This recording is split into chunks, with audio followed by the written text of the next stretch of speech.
감사합니다. 네, 부활하신 예수님의 소원, 마가복음 10장 16절에서 20절의 말씀을 통해 오늘은 통합예배고 또 성찬식이 있기 때문에 관한 말씀을 상당히 좀 줄여서 말씀을 전하겠습니다. 네, 영국뿐만 아니라 유럽에는 이미 우리가 텅 빈 교회가 많고 텅 빈 교회 정도가 아니라 교회들, 아주 정말 아름답게 지어졌던 교회들이 팔리면서 나이트클럽이나 술집으로 이슬람 사원으로 또 나가 호텔로 바뀌고 있다는 것은 아마 몇 번씩 들어서 아실 겁니다. 그럼에도 불구하고 최근에 우리 한국 선교사 김아엘, 원종숙 선교사 부부가 정말 복음의 불모지인 그 불가리아의 수도에다가 교회를 세웠는데 하나님의 놀라운 성령의 역사로 말미암아 교회가 좀 많이 성장 발전해서 세상에 주목을 받고 있다고 합니다. 또 1960년에 설립된 예수전도단, 세계 최대 규모의 개신교 선교단체죠. 거기에 핵심 선교사인 그린 선교사가 또 한국에 이런 경고를 했습니다. 네, 지금 차별금지법, 유럽은 차별금지법, 그러니까 동성애 등등 이것이 통과된 이후에 기독교가 완전히 신앙의 가치를 훼손되었던, 기독교 신앙 가치가 훼손되었다고 하는 것이죠. 그래서 영국 교회가 텅 빈 교회가 많아졌는데 한국도 여기서 잘못하면 영국처럼 그런 텅 빈 교회가 될 수 있다고 하는 경고를 날리면서 그가 영국 교회가 지금 어떻게 되고 있나 하는 아주 소망적인 얘기를 또 해줬습니다. 우리는 그들이 전부 다 텅 빈 교회밖에 없고 이제 끝났나 하는 이런 생각을 가질 수가 있지만 그분의 말에 의하면 텅 빈 교회, 교회들은 텅텅 비어가지만 지금 그 정말 많은 사람들이 서로 간에 조그만 성경 공부 모임을 통해서 모임이 활성화되고 그래서 서로 관계를 통해서 하나님과 좋은 관계를 유지하고 있으며 이것이 좀 굉장히 확산되고 있다는 것입니다. 근데 더 중요한 것은 바로 청년들의 성경 공부 모임이 훨씬 정말 활성화되고 있다는 거죠. 그래서 그들은 여기에 정말 또 희망을 걸고 있다고 합니다. 그렇습니다. 우리는 정말 한국 교회가 정말 몇십 년 전만 해도 엄청난 그런 교회의 또 열풍과 부흥이 있었지만 지금은 시들시들해지고 있습니다. 우리는 우리의 지금 아이들, 지금 크고 있는 지금 초등학교 학생들, 이 학생들을 보면서 과연 우리는 저들에게 어떤 교회를 물려줄 수 있을까? 텅 빈 교회냐? 아니면 그래도 지금처럼 좀 참 교회는 교회, 믿음이 충만한 교회, 또 은혜가 있고 부흥이 있는 정말 열정이 있는 그런 교회를 물려줄 것인가? 우리는 많은 고민을 해야 하는 것이죠. 우리는 부활절하면 우리는 굉장히 들뜨고 막 축하 분위기고 축제 분위기고 하다가 하루만 지나버리면 다 사라져 버립니다. 그러나 이것이 진정 예수님이 원하시는 부활절일까? 또 예수님이 이것을 위해서 부활하셨을까 하는 것이죠. 우리는 오늘 본문으로 돌아가 보면 정말 그 예수님이 이제 마지막 나타난 모습이라고 볼 수가 있겠는데요. 예수님은 부활하신 후에 한 11번 정도, 오늘까지 해서 11번 정도 나타나셨다 이렇게 말합니다. 오늘 나타나실 때는 다른 때와 달리 모든 제자들, 11명의 제자들이 다 식사하고 있는 그 자리에 예수님이 오셨습니다. 그러니까 누구도, 사도들 중에는 누구도 예수님의 부활을 부인할 수 없는 그런 자리죠. 왜 예수님이 이때 이렇게 오셨을까요? 오늘 예수님의 말씀 속에 거기에 나타나신 예수님이 할렐루야 평안하다 내가 너희를 축복하노라 참 너희가 그 고난 고통을 다 이기고 정말 나의 부활을 기다렸으니 얼마나 고맙냐 라고 하셔야 될 텐데 예수님은 그런 말씀이 아니고 어찌해 너는 그 믿음이 없느냐 그리고 어찌해서 너희는 그렇게 마음이 정말 이렇게 좀 차가우냐 완악하냐 완악하다면 냉소적인 것이거든 냉대 예수님의 말씀 속에 중요한 말이 있습니다. 오늘 본문 속에서 부활을 본 사람들의 말을 어찌하여 믿지 아니하고 마음의 완악함 그들에 대해서 부활을 봤다고 하는 그들에 대해서 아주 냉소적이고 아주 차갑게 대하고 이 사람 왜 완전히 이렇게 된 거 아니야? 라고 말하는 너희 중에 그런 사람이 있지 않냐 이거죠. 치명적이죠.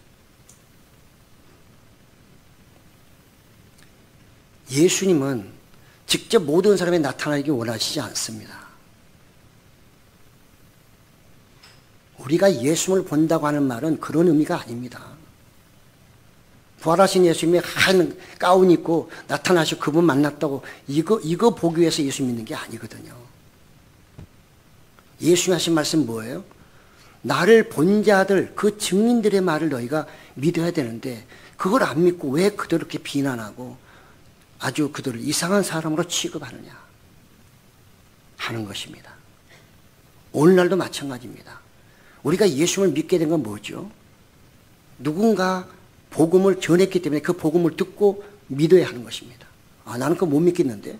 나는 그 사람 말은 못 믿겠어. 예수님이 직접 나한테 말씀하시거나 하나님 나에게 직접 나타나서 말씀하시면 몰라도 나는 못 믿겠다 그러면 이건 보통 문제가 아닌 거죠. 하나님 만날 수도 있고 예수님 만날 수도 있겠으나 그 프로테이지는 엄청나게 낮다는 거죠.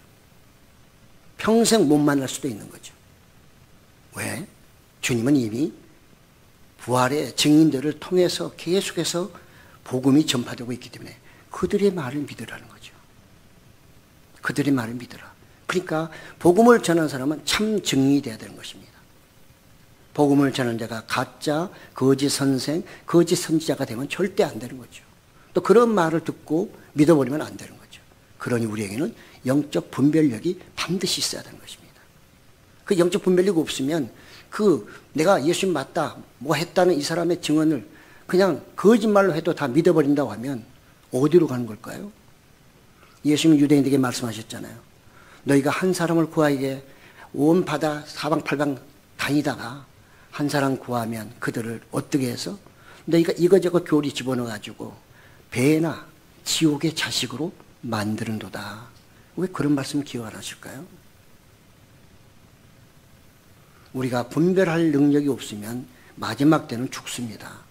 말씀을 못 들어서 죽는 게 아니고 잘못된 증언들, 잘못된 메시지, 잘못된 복음을 갖다가 가짜를 진짜를 알고 들음으로써 거기서 멸망당하는 거예요. 예수님은 그래서 정말 부활에 대해서 서로 만나서 막 기쁨으로 막 차를 마시고 빵을 드시면 그냥 노래 부르면서 이렇게 해야 되는데 그런 분위기가 아니고 책망의 분위기였다는 거죠. 그래도 예수님은 포기하지 않습니다. 우리 주님이 우리가 정말 하나님을 믿을 수 있고 예수님을 끝까지 믿을 수 있는 건 뭔가? 그분은 우리를 절대 포기하지 않으신다는 거예요. 그것 때문에 우리는 죄를 지어도 여전히 주님 앞에 나와서 회개하고 잘못된 일이 있어도 또 주님께 용서를 빌면 우리 용서함 받고 주님의 자녀로 여전히 난 천국에 들어갈 소망이 있기 때문에 우리의 믿음이 흐트러지지 않고 여전히 교회 나올 수 있는 거죠. 한 번 잘못, 두 번 잘못하면 아예 그냥 발로 차버리고 한다면 어떻게 그 예수님을 믿으며 갈 수 있겠어요? 예수님은 요한복음 6장 39절에 나를 보내신 이의 뜻은 내게 주신 자 중에 내가 하나도 잃어버리지 아니하고 마지막 날에 다시 살리는 이것이니라. 그래서 한 명, 예수님을 팔아먹은 가룟 유다가 없는 그 11명의 예수님이 부르신 그들을 다시 부르시고 이제 그들에게 다시 사명을 또 주시는 걸 볼 수 있습니다. 그들이 그동안에 교육받은 것은 이 사명을 위한 것입니다. 예수님의 부활은 예정되어 있는 것이고 그들은 예수님의 부활을 통해서 다시 재결집해서 다시 결단하며 새로운 힘을 얻고 새로운 능력으로 이제 복음을 전파해야 되는 거죠. 그동안에 예수님 따라다니며 그 예수님의 그냥 그림자에 가려가지고 어찌 보면 예수님의 뒤에 따라다니면서 적당히 신앙생활을 했던 그들이 이제는 그들 스스로가 부활하신 예수님의 그 은혜와 능력을 가지고 받아서 이제는 복음을 최전방에서 전해야 되는 것입니다. 그래서 예수님은 15절에 보니까 너희는 온 천하에 다니며 만민에게 복음을 전파하라 이렇게 말씀하신 것입니다. 이제는 이 복음이 유대 땅에서만 있을 것이 아니다. 내가 부활함으로 인해서 이제는 하나님의 모든 사람들에게 구원의 기회를 주시기를 원하니 이제는 너희는 만천하에 다니며 만민에게 온 천하에 다니며 만민에게 이 복음을 전하라. 그래서 그들에게 다시 기회를 주라는 것입니다. 유대인에게도 나를 팔아먹은 유대인에게도 다시 기회를 주고 예수님을 알지 못한 저 이방인들에게도 그들에게도 구원받을 수 있는 기회를 주라. 그래서 너희는 만천하에 온 천하의 만민에게 복음을 전하라. 이렇게 말씀하고 있습니다. 그래서 복음은 지역이나 인종차별에 관계없이 누구에게나 어디에나 복음이 전파되어야 하는 것이죠. 그래서 믿고 세례를 받는 사람에게는 구원이, 누구의 말을 믿고 예수님의 말씀이 아니라 예수님 말씀을 보고 부활을 본 그 증인들의 말씀을 듣고 세례받고 믿는 자는 그들이 구원받는다는 뜻이에요.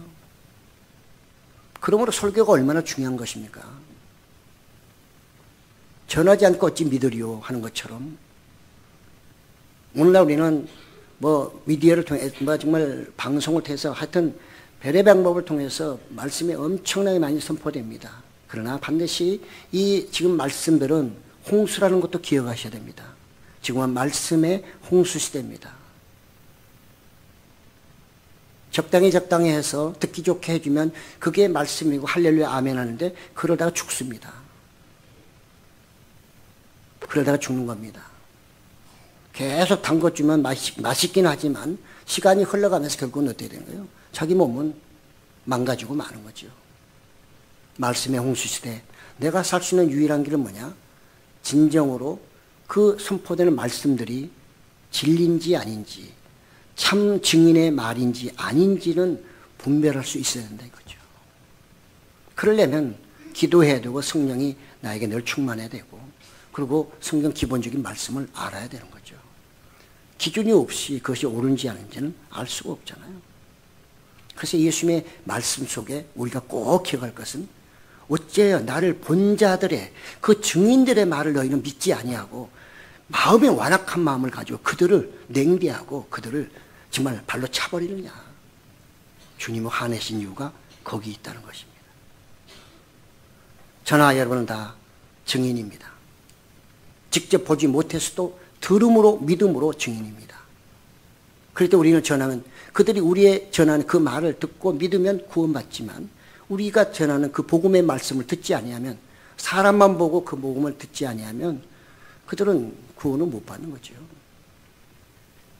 그래서 예수님은 요한복음 20장 23절에 보니까 너희가 누구의 죄든지 사하면 사하여질 것이요 누구의 죄든지 그대로 두면 그대로 있으리라 하셨습니다.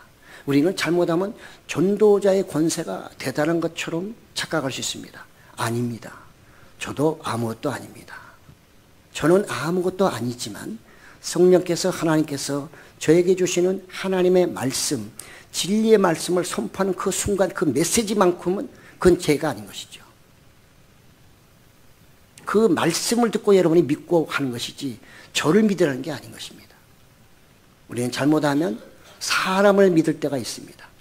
그 사람의 입에서 나오는 하나님의 말씀이 그것이 진짜냐 아닌지 그걸 보고 듣고 믿어야 되는데 그것이 아니라 그 사람의 좀 부족한 것을 보면서 믿지 않는 이것은 성경적이지 않습니다.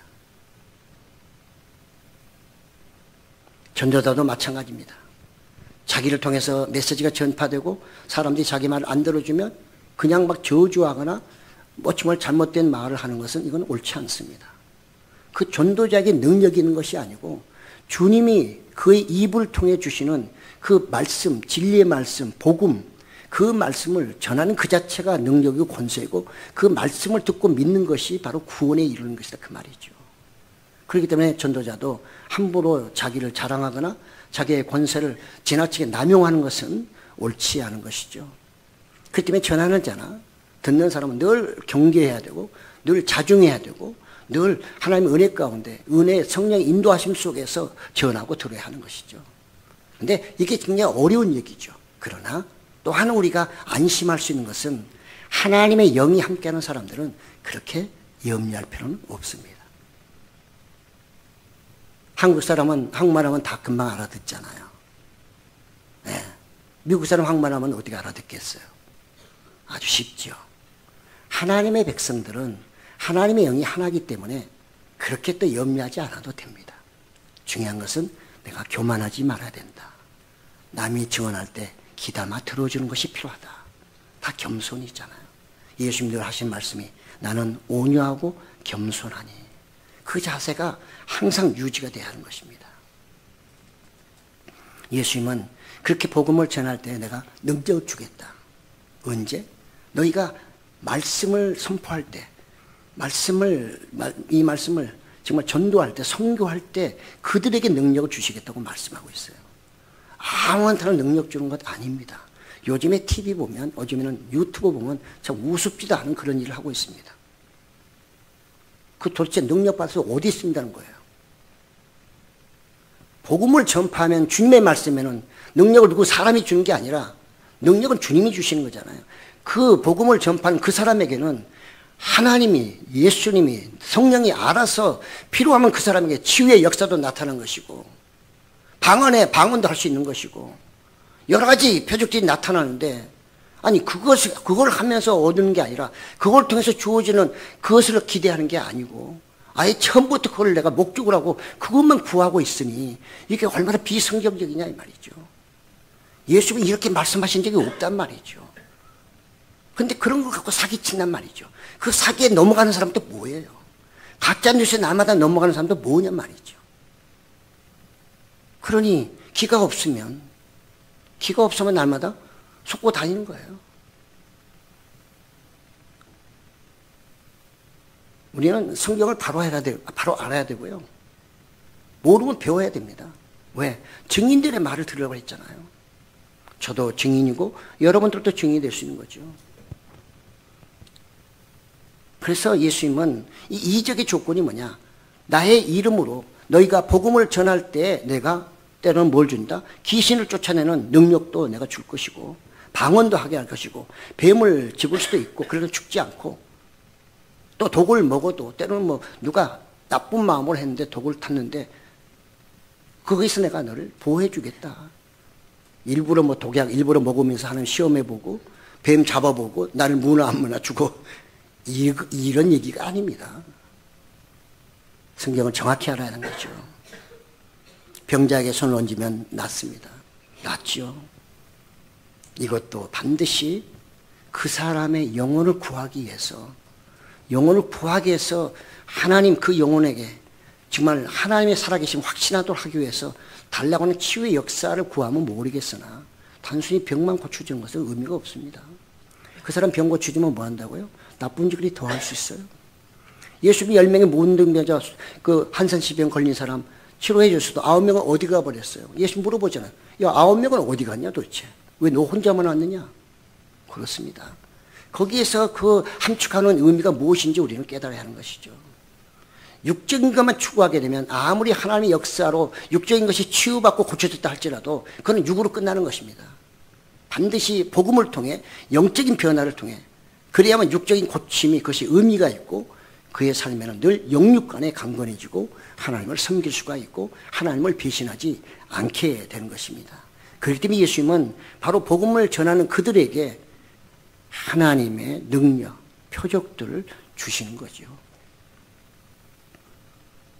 그래서 지금 예수님은 이제 참 말 구이로 오신 예수님, 철학에 오신 예수님이지만 하나님의 주신 사명을 잘 감당하심으로 십자가도 지셨고 이제는 그 3일 만에 부활하시고 승천하시며 하나님의 오른편에 앉아 계신다고 마가는 미리서 기록하고 있습니다.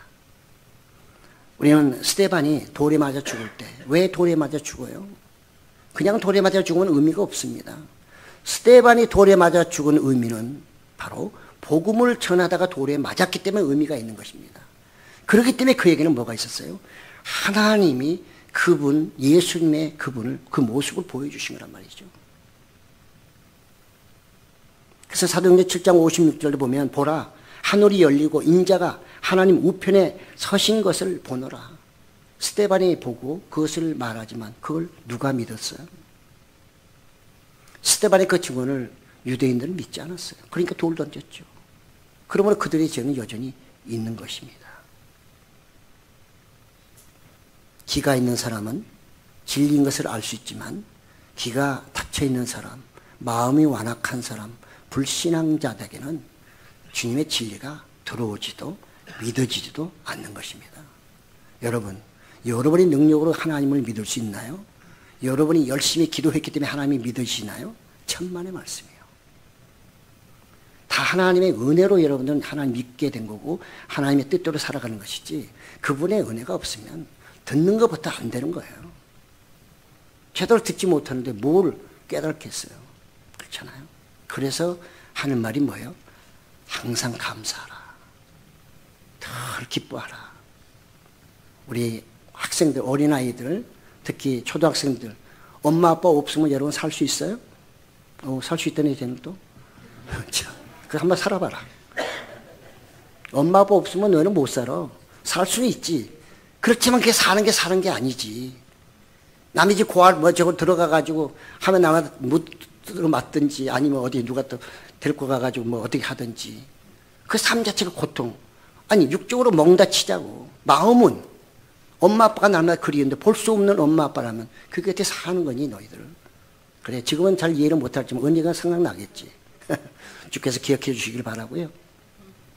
그렇습니다. 우리는 예수님을 만날 사람들, 하나님을 만나야 되는 하나님의 백성이기 때문에 내 안에 성령을 통해서 하나님들 계셔야 돼요. 예수님들 계셔야 돼. 그래야 내가 늘 평안하고 안정을 찾는 것입니다. 부모 없는 아이들은 불안정하단 말이죠. 똑같습니다. 그래서 제자들은 그 예수님의 그 말씀을 듣고 나서 그때부터 정신 차려가지고 나가서 복음을 전하니 하나님께서 놀랍게 역사해서 표적이 나타나게 되고 그러니까 그들이 이 복음을 확신하게 된 거죠. 예수님의 그 말씀이 진리라는 것도 그들이 깨달았고 그러니 얼마나 열정적으로 증인의 삶으로 증인으로서 막 증언했겠어요. 선포했겠어요. 그러니까 초대교회가 있었던 겁니다. 오늘날 우리는 이 부활의 영광뿐만 아니라 부활을 증언한 사람들의 증언이 성경책에 기록되어 있잖아요.